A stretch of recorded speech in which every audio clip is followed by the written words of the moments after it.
So don't say you wanna pay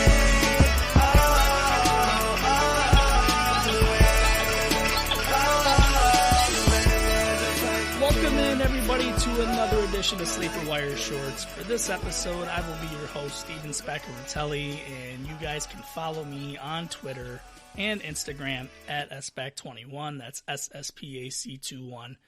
What I really want to get into with some of these episodes is looking at where some of these rookies landed post-draft here. You know, guys that you can target, you know, early on in the draft.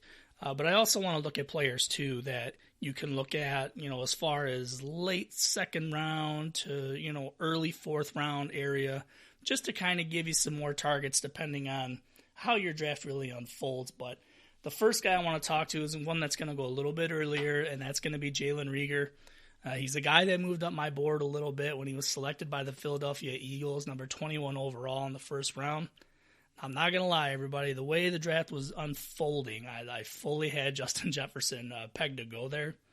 However, on the other hand, I do not hate the fact that Reagor landed there. This young man is a very talented wide receiver. He stands 5'11", 207 pounds.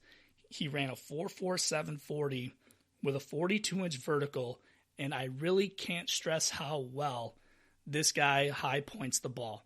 He's very explosive. He's fluid. He can create separation well and runs a full route tree. Definitely sells the vertical push coming out of his break and quickly sinks into his breaks. He's great with the ball in space, gets vertical. I mean, he can really play at all levels of the wide receiver position. He's a very talented young man.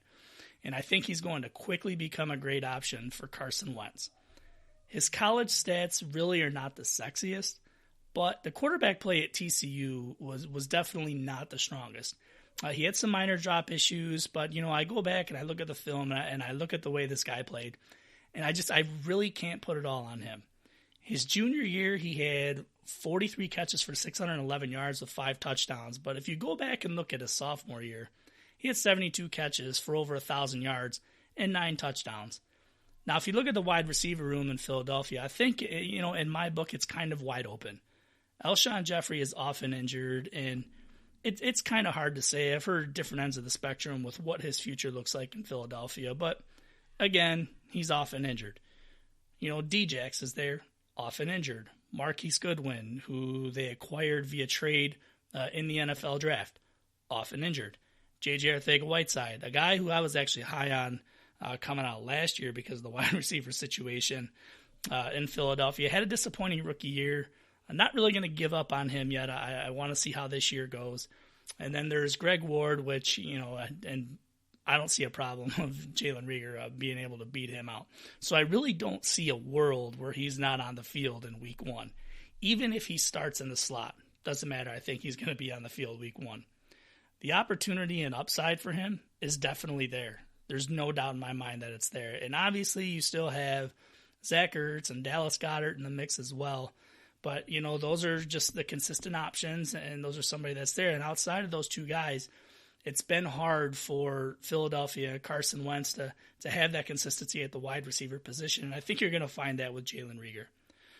You know, he should have a very productive rookie year in my mind, but I don't see him really blowing up until the next season or two. I mean, this young man literally just turned 21 years old a few months ago. And he has a long, bright future ahead of him. Now, I've been consistently seeing him drafted towards the end of the first round, and the couple drafts that I'm in right now, both of them are super flex.